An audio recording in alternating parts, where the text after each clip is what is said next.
In this special edition of UpFront, we ask, do Muslims and do Muslim-majority countries have a problem with democracy?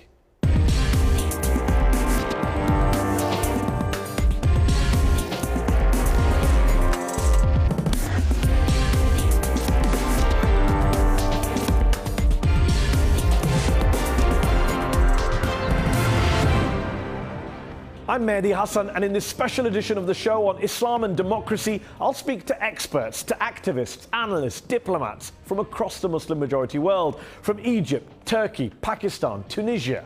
Now, the recent announcement by Tunisia's leading quote-unquote Islamist party Ennahda to move away from so-called political Islam has been welcomed by many. But can it really be a model for other Muslim-majority countries trying to find the right balance between faith and democracy? Or is there an irreconcilable tension between secular governance and Sharia law, between liberal values and Islamic beliefs? That's our debate today. I'm joined in this special UpFront show by Shadi Hamid, a senior fellow in the Center for Middle East Policy at the Brookings Institution, and author of the new book Islamic Exceptionalism: How the Struggle Over Islam is Reshaping the World. Hussein Haqqani, senior fellow and director for South and Central Asia at the Hudson Institute and former Pakistani ambassador to the United States. Sumaya Ghanouchi, a British-Tunisian writer, analyst and member of the Ennahda party, co-founded by her father, Rashid Ghanouchi. And Mona El-Tahawi, an Egyptian-American writer, commentator, author and activist. We'll also be joined later in the show by the Turkish journalist Mustafa Akyol. Shadi Hamid, let me begin by asking you, you've got a new book out called Islamic Exceptionalism. Many would say that the exceptionalism of the Islamic world, the Muslim-majority world, is that it's not a place that welcomes democracy. It's not a place that's comfortable with democracy. Is that fair? That's definitely not accurate in the sense that there are Muslim-majority countries like Indonesia, Malaysia, and Pakistan, which are at least somewhat democratic and somewhat successful. The bigger issue is whether Islam is compatible with secular democracy or liberal democracy, and I think that's where there is real tension. Islam does seem to be, at least so far in history, to be uniquely resistant to secularization. Islam continues to play an outsized role in public life and politics throughout the Muslim world, not just in the Middle East, but also in places like Pakistan, Malaysia, and Indonesia. And what's actually really interesting, I think, is that the more democracy you have, like take Indonesia or Malaysia, for example, you actually see Islam playing in some ways a greater role, that you have more Sharia ordinances on the local level in those two countries than in much of the Middle East, say Tunisia, Egypt, or Turkey.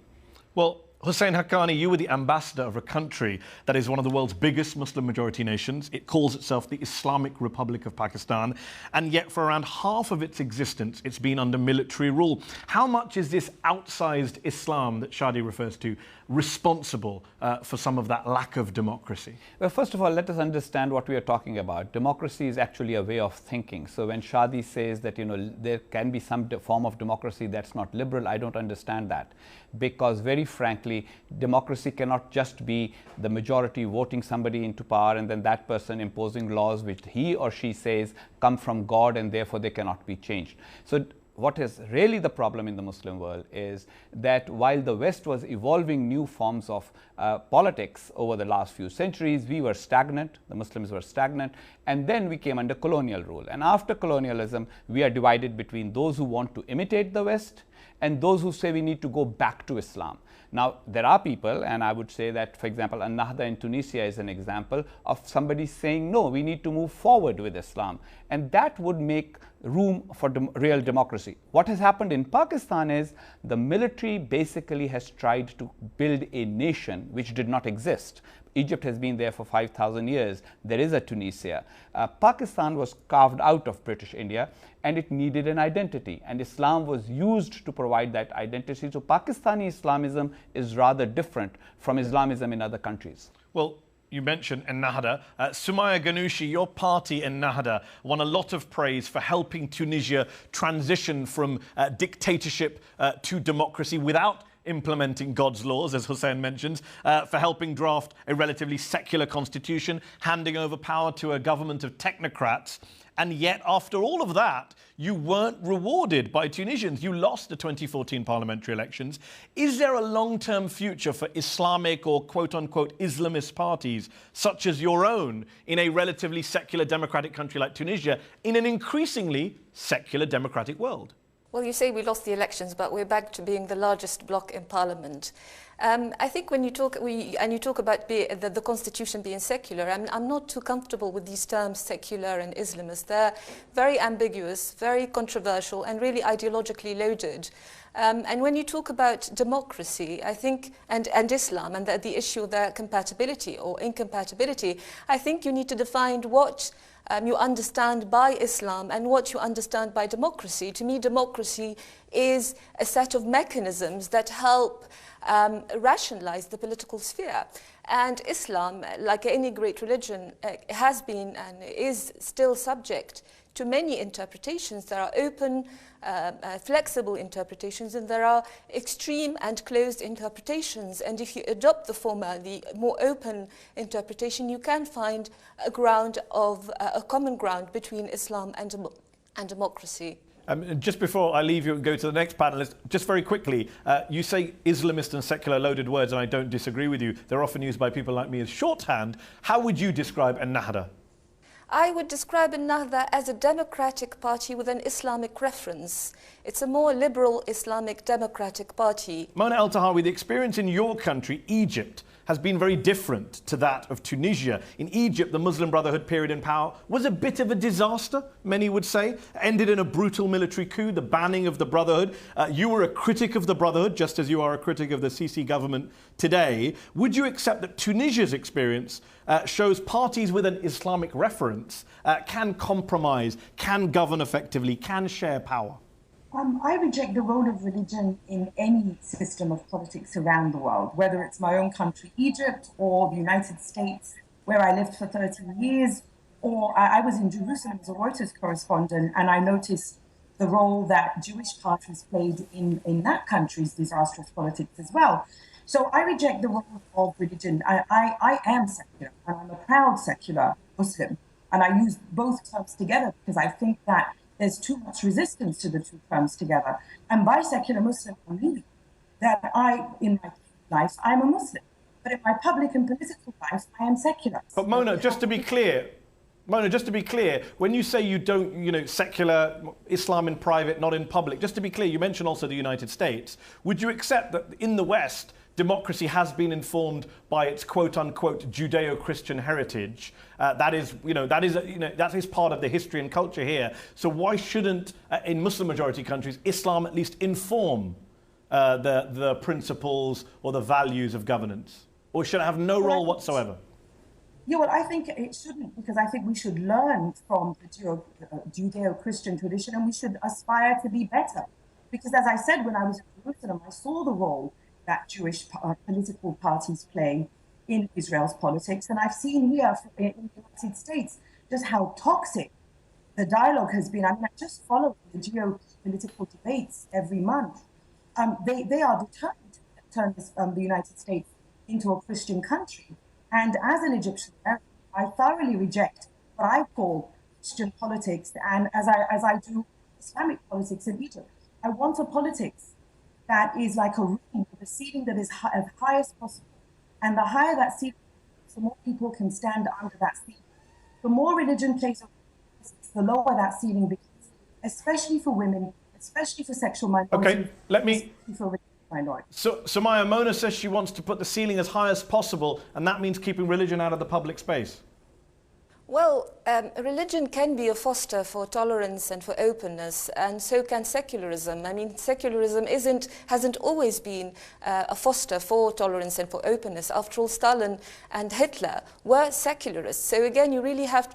I think it's when you talk about secularism, there is an interventionist form of secularism as well, a top-down secularism, which was implemented in Turkey, for instance, and in Tunisia. Secularism can be despotic, and so can religion. Shadi, you wanted to come in? Yeah, I'm sure. So, I mean, democracy is fundamentally about being responsive to the voting public.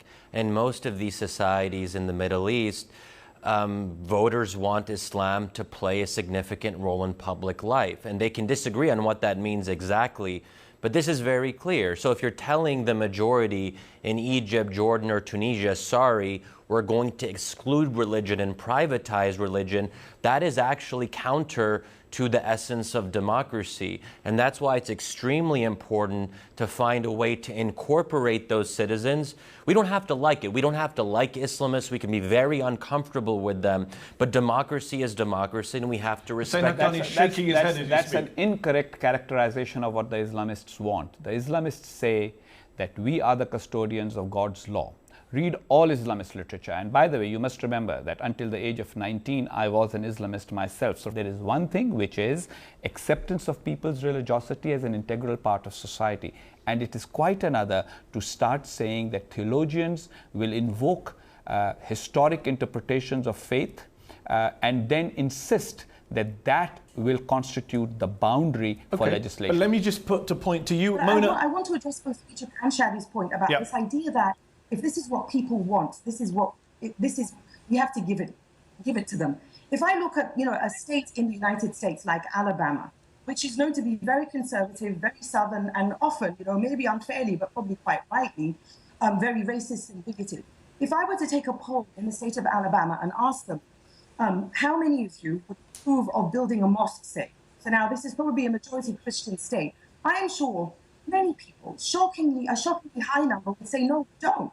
And so this idea that just because the majority wants something, it's okay, we have to be really careful. We cannot have, one of the tenets of the United States is this idea of the tyranny of the majority. We cannot allow the majority to tyrannize the rest of us, which is why I keep saying that when religion is involved in any country, the people who end up suffering are women, sexual minorities, and religious minorities.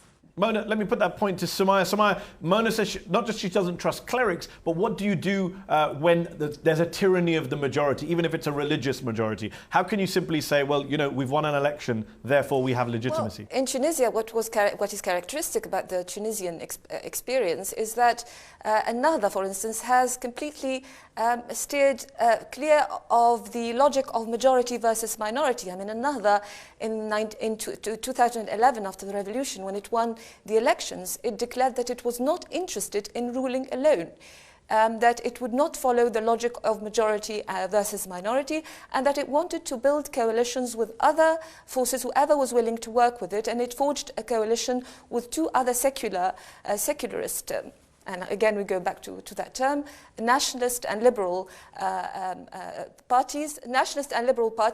In fact, this was the logic Ennahda followed even when it was in the opposition. But here's a question to you before I bring back in our guests here. So my one quick question, is that logic of Ennahda's, and it's been praised for, not bringing in hudud punishments like stoning or flogging or trying to ban alcohol. But have you rejected those kind of laws because you no longer think they're valid in the 21st century in a democracy? Or have you rejected them because you simply don't have popular support for them yet? No. If you look at Ennahda literature, and I'm well acquainted with it, you won't find the term Sharia anywhere. Okay, so you wouldn't bring in a penal code that involved stoning or flogging under any circumstances? No, I mean, as I said, if you look at Ennahda literature, since its founding in 1981, you would not find a single mention of the term Sharia. And as I said, there was a controversy around the inclusion of Sharia as a source of legislation in the Constitution, with one camp endorsing the Sharia camp endorsing its inclusion, and another camp endorsing the inclusion of secularism. And Ennahda opposed the inclusion of Sharia, saying that it's enough to say that Tunisia is a Muslim country. Shadi. Yeah, so of course majorities are constrained by constitutions. But even in the case of the US, if you have a large enough supermajority, they can override constitutional protections and amend the Constitution. And that's why we had prohibition in this country, in the US, many decades ago, because you had 75% of the states and 2/3 of both houses of Congress that believed that, right? So in Alabama, the state assembly can restrict abortion. I don't like those things, but we have to respect that if Alabamans want to do that, They have the right to do that. But I'll just say, the Constitution came before American democracy. Okay. Let's understand that. Whereas in the Muslim world, what we are going is, we are going from authoritarian rule to some form of government. Finish his point, and then I'm going to Mona. One more thing on this. I mean, the American or say French constitutions are products of an Enlightenment tradition. Right. Islam is not necessarily the same religion as Christianity. I hate to state the obvious, but why do we always assume that Islam has to follow the exact same trajectory But we should as have an enlightenment. Are you against an enlightenment? Christianity has no equivalent of Islamic law. Islamic law is a different kind of thing. In the founding moment of Christianity, Jesus was not coming with a model of governance or saying that Christian law should govern the early Christian state. Do you think there's a contradiction between having Islamic law, however you define that, with respect to Sumaya, and democracy? No, but there is a contradiction between Islamic law, perhaps, and liberal democracy. Democracy is not the same thing as liberal democracy. Liberalism and democracy can be intention. Mona, Shadi's saying democracy is not the same thing as liberal democracy. You could have democracy and Islamic law together. Well, I disagree. What's missing from our discussion is the idea of rights. The idea of rights, not just democracy. What kind of right do I have what kind of right do I have as a sexual minority? What kind of right do I have as someone who's not a Muslim, whether I left Islam or I'm a Christian or any other kind of religion? So I think that in order to talk about liberal or there is no non-liberal democracy. You can't talk about non-liberal democracies. Democracies by nature have to be liberal if you talk about liberalism. Thank you, Mona, for taking part in the discussion. Now, to get the perspective from Turkey, we're joined from Istanbul by columnist Mustafa Akyol, author of Islam Without Extremes, A Muslim Case for Liberty. Mustafa, there was a time when Turkey was considered to be the Muslim democratic model. You yourself at one stage seemed to be suggesting that the AK party in Turkey, what many describe as an Islamist party, had found a way to combine Islamic norms and classical liberalism, market economy, democracy. Today, Turkey, of course, looks like a very illiberal democracy from afar, with President Erdogan looking very much to his critics like a dictator in waiting. You would accept Turkey is no longer that model any longer? Yes, I was a big defender of the Turkish model, and I'm among the people who are disappointed now. The Turkish model failed, and AK Party growingly became authoritarian, not because of Sharia-related issues, though. In today, the issue is not that whether AKP will bring Sharia or impose Islamic norms on society. There are some discussions about public life. But what happened in Turkey is that through democratization, AK Party grabbed power, immense power, and that power corrupted and tempted and intoxicated the people who grabbed it. So we are seeing a very growingly authoritarian way of governance with problems like curbing freedom of the press, silencing opposition, not allowing tolerance, not allowing criticism, not tolerating criticism. So these are not problems that are directly coming from Islam. These are problems coming from power. These are problems we see in Russia as well. And Russia is not doesn't have a problem with Sharia, or that's not the issue there. So illiberal democracy is a reality. We don't have to like these things, but if that's what democracy produces, that's what democracy produces. And it's not just in the Middle East. Hungary and Poland have elected illiberal parties. And we actually here in the US, I should say, may very well decide to elect our first illiberal Democrat as president. His name is Donald Trump. That scares me very much as a minority in America. But if Donald Trump wins, I will respect that outcome and he will be the legitimate president. That's how democracy works. These are two different things, Shadi. One is whether it's legitimate if somebody who's illiberal gets elected through liberal means. But my point is something bigger, which is that there should be constitutional constraints. And what the Islamists want is the erosion of those constitutional constraints. Sumaya, I just want to ask you one question about Ennahda being a party with an Islamic reference, but doesn't impose its Islam on the people. But here's what I don't get. What is the point of being an Islamic party if you're not going to, not impose, but try and bring about Islamic change in society? How are you any different to any other party if you dilute your Islamic identity so much that you're no different to any other non-Islamic party? What I understand by Islam is a value system, a system of spirituality and morality. of norms that provide society with balance for individuals and for communities. I understand Islam as a source of great ideals, the ideal of justice, the ideal of freedom, the ideal of the need for the protection of human life. And as such, I see no tension between these Islamic values and human values. And as such, we can see a strong common ground between the two. You can extract political values from Islam, like search for justice, rule of law, transparency, and you can argue for these. You can work for the common good based on your values that is coming from Islam. One more thing, if I may add, I think this whole idea of more liberalism, enlightenment in the Muslim world, there's a conundrum that we're living in the past 2 centuries. These ideas are coming to the Muslim world from where? From the West. But the West is also the root of the anger, the target of the anger, because of imperialism, because of Israel-Palestine, because of all of that. So you see anti-Western sentiments easily becoming anti-liberal, becoming very authoritarian, and you have this kind of vicious cycle. So this should not be a conundrum that the Muslims should be trapped in. They can criticize the West for political reasons, still admire political values that have flourished in the West before our civilization.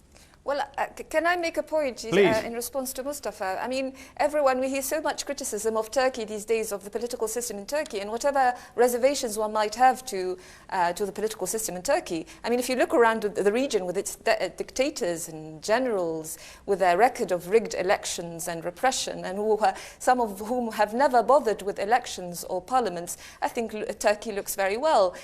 Yet the criticism is heaped on Turkey rather than on the other real dictatorships around the region, some of which have never had elections. The role of outside powers really has to be emphasized here, because democracy has to have a chance to play out.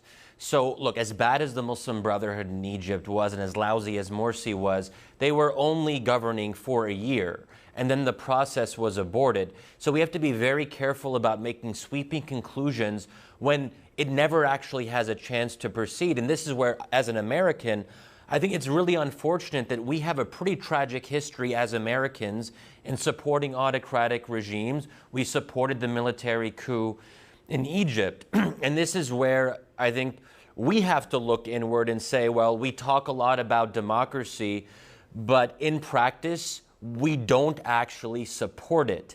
Islamist parties are the ones that are most likely to win in elections in the Middle East. We have to get over that. What do you think the Muslim majority world's experiment with democracy is going to look like 10, 15, 20 years from now, Mustafa?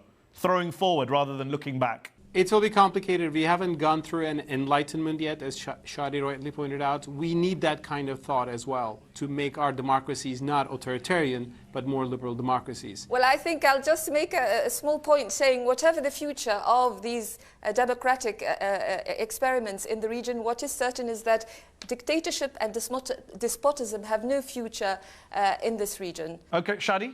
Yeah, we just make a broader point that we hear this so much in our public discourse that Islam has to go through a reformation. Islam has to be secularized and privatized and all these things. And I think it's very patronizing that Muslims have to be taught how to practice their religion. What if Muslims don't want to be secularized? So I think the message there is we, Americans in particular, have to accept that Islam is going to play an important role in the Middle East. And I would also just emphasize that for the better part of 14 centuries in Islamic history and in Islamic tradition, Islam has imbued everyday life in a very powerful way. So you can't just say, well, those 14 centuries are irrelevant. And there's also a prophetic model. Prophet Muhammad intertwined religious and political functions. So if you're a secularist and you're saying that Islam should be secular, you're essentially arguing against a prophetic model. You can do that, but it's kind of a hard sell. Hussein, briefly, we're almost out of time. Again, that's what I call the shall we say, a particularized version of history. The truth of the matter is that the word dollar or state doesn't appear in the Quran. As far as the future is concerned, we have to build the future. The future will have to be constructed. And if we construct it along a democratic path, retaining our Islamic traditions, we can hopefully it'll be constructed through debates like this. We're out of time. Thank you all for joining me. That's our show. Up Front will be back next week.